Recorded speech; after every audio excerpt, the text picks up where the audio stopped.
Hello friends, welcome back to our channel. So ఈరోజు చాలా తొందరగా క్విక్గా రెడీ అయిపోయే చికెన్ రెసిపీ, చికెన్ కర్రీ అయితే మీతో షేర్ చేయబోతున్నానండి. చాలా చాలా బాగుంటుంది అండ్ చాలా క్విక్గా కూడా రెడీ అయిపోతుంది. ఈ చికెన్ కర్రీ రెసిపీని మ్యారినేట్ చేసి పెట్టే అవసరం లేదండి. ఇన్స్టెంట్గా క్విక్గా చేసేయచ్చు. టేస్ట్ కూడా చాలా సూపర్గా ఉంటుంది. సో ఒకసారి డెఫినెట్గా ట్రై చేసి ఆ తర్వాత నాకు కామెంట్ చేయండి, ఓకేనా? సో ఇప్పుడు రెసిపీని స్టార్ట్ చేసేద్దాం. ఇక్కడ ముందుగా ఒక కడాయి పెట్టేసుకోవాలి. కడాయి పెట్టేసుకొని అందులో ఆయిల్ వేసుకోవాలి. సో ఇక్కడ ఒక 2 టేబుల్ స్పూన్స్ వరకు నేను ఆయిల్ అయితే వేసాను. ఆ తర్వాత ఆయిల్ కొద్దిగా హీట్ అయిన తర్వాత ఇందులో సన్నగా కట్ చేసి పెట్టుకున్న ఆనియన్స్ యాడ్ చేసుకోవాలి.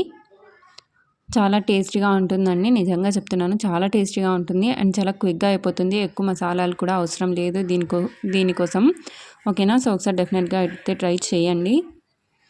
సో ఇక్కడ చూడండి, ఆనియన్స్ అయితే ఇలా కలర్ చేంజ్ అయిన తర్వాత ఇందులో ఒక 2 టీ స్పూన్స్ వరకు లేదా ఒక టేబుల్ స్పూన్ వరకు ఫుల్గా అల్లం వెల్లుల్లి పేస్ట్ వేసుకొని పచ్చి వాసన పోయేంత వరకు బాగా ఫ్రై చేసుకోవాలి. ఆ తర్వాత శుభ్రంగా వాష్ చేసి పెట్టుకున్న చికెన్ యాడ్ చేసుకోవాలి. సో ఇక్కడ నేను 1/2 కిలో చికెన్ యాడ్ చేస్తున్నాను. మీరు మీ క్వాంటిటీని బట్టి చూసుకోండి, ఓకేనా? సో ఇలా చికెన్ యాడ్ చేసిన తర్వాత ఒకసారి బాగా మిక్స్ చేసుకోవాలి ముందుగా. సో ఇలా మిక్స్ చేసుకున్న తర్వాత 1 to 2 మినిట్స్ తర్వాత సన్నగా కట్ చేసి పెట్టుకున్న టమాటాలను యాడ్ చేసుకోవాలి. సో ఇక్కడ ఒక 3 పెద్ద టమాటాలను అయితే యాడ్ చేశాను. ఎందుకంటే ఇందులో పెరుగు యూస్ చేయటం లేదు కాబట్టి టమాటాలు 3 తీసుకున్నాను పెద్దవి. ఆ తర్వాత ఇందులోనే రుచికి సరిపడినంత ఉప్పు, అలాగే 1 టీ స్పూన్ ధనియాల పొడి. ఇప్పుడు ఇందులోనే కారం, మీరు ఎంత కారంగా తింటారో దాని అకార్డింగ్ యాడ్ చేసుకోండి. అలాగే ఒక 1/2 టీ స్పూన్ పసుపు. సో 1 టీ స్పూన్ కారం పొడి అయితే నేను ఇక్కడ యాడ్ చేశాను. ఇప్పుడు దీన్ని బాగా మిక్స్ చేసుకోవాలి.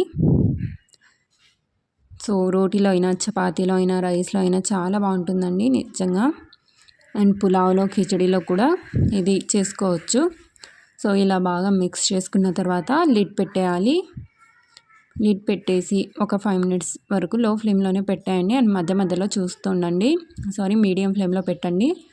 సో మధ్య మధ్యలో లిడ్ తీసి ఇలా మిక్స్ చేస్తూ ఉండాలి కొద్దిగా, ఓకే అండి. సో ఇప్పుడు ఇందులో వాటర్ యాడ్ చేసుకోవాలి. ఇక్కడ నేను 1 గ్లాస్ వాటర్ యాడ్ చేస్తున్నాను. సో వాటర్ యాడ్ చేసిన తర్వాత కూడా ఒకసారి బాగా మొత్తం మిక్స్ చేసుకోవాలి. ఇప్పుడు బాగా మిక్స్ చేసుకొని లిడ్ పెట్టాలి. లిడ్ పెట్టేసి మీడియం ఫ్లేమ్లో పెట్టండి. మధ్య మధ్యలో మిక్స్ చేస్తూ ఉండండి. సో ఫ్రెండ్స్, వీడియోని అస్సలు స్కిప్ చేయకుండా లాస్ట్ వరకు చూడటానికి అయితే ట్రై చేయండి. అప్పుడే రెసిపీస్ అనేవి బాగా అర్థమవుతాయి, ఓకేనా?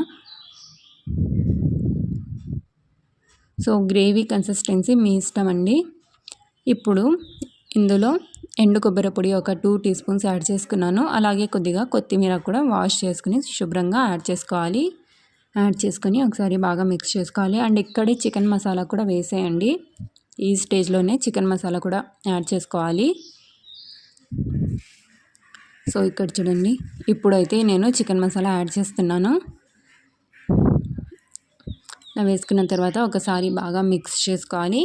మిక్స్ చేసుకొని లో ఫ్లేమ్లో పెట్టేయాలండి. ఒక 5 to 7 మినిట్స్ వరకు బాగా మిక్స్ చేసుకున్న తర్వాత లో ఫ్లేమ్లో పెట్టి అలాగే లిడ్ కవర్ చేయకుండానే పెట్టేయాలి. సో చాలా చాలా టేస్టీగా ఉంటుందండి అండ్ చేయడం కూడా చాలా ఈజీ, చాలా సింపుల్గా అయితే రెడీ అయిపోతుంది. చాలా తొందరగా కూడా రెడీ అయిపోతుంది. సో మ్యారినేట్ చేసి పెట్టే టైం లేనప్పుడు ఇలా ఒకసారి డెఫినెట్గా ట్రై చేయండి, ఓకేనా? అలాగే రెసిపీ మీకు యూస్ఫుల్ అనిపిస్తే కనుక ఒక లైక్ కూడా చేసుకోండి,